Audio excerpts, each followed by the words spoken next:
Hello again. I wanted to talk to you about facial rejuvenation today. And it's a topic that interests so many people because we're all aging. The only thing I have to tell you ahead of time is that some of you may be disappointed in what you will hear, and some of the doctors that you've worked in the past may be disappointed as well. And this is what I would like to tell you, is that facial rejuvenation has been done, in my opinion, all wrong for the last 60 years. We always talk about how muscles stretch supposedly in the face, how ligaments stretch, how gravity plays a role, and that how everything needs to be lifted and tightened.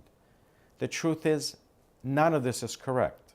The gravity does play a role, but only on tissues that are susceptible to gravity, and it's not the aging process.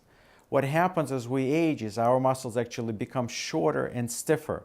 And you know that for yourself. Just try to touch your toes with your legs straight. It's very difficult to do.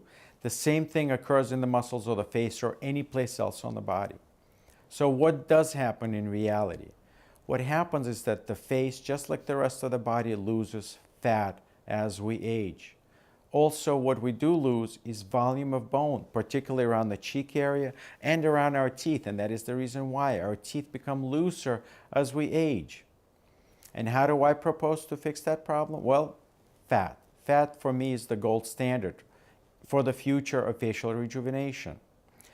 And why fat, you may ask? Fat provides permanency, it provides natural results, and it is a source that can be used anywhere on the face at any point in time during one's life.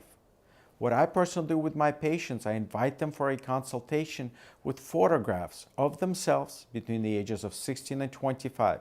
That allows me to evaluate their facial structures. I also let the patients choose if they like the way they looked at that point in time.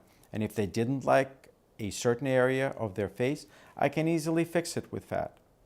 Once I have established how the patient wishes to look, what we do is that we take them to the operating room on the day of surgery, of course, and under twilight anesthesia, we remove fat from the areas where it's not wanted, where the fat happens to have very high concentration of stem cells, the patient's own stem cells. Then the fat gets processed, it gets stabilized so that it doesn't die when you transfer it, and then with the means of a specialized blunt tip needles, it gets injected almost anywhere on the face. You can inject it into the eyelids, eyebrows, temples, cheeks, just about anywhere. In that process, the face becomes fuller, it can be elongated, it can be rounded out, the neck becomes tighter, and overall the person looks again just the way they used to some 20 years prior to this type of procedure. And they will continue to look this way for the next 20 years.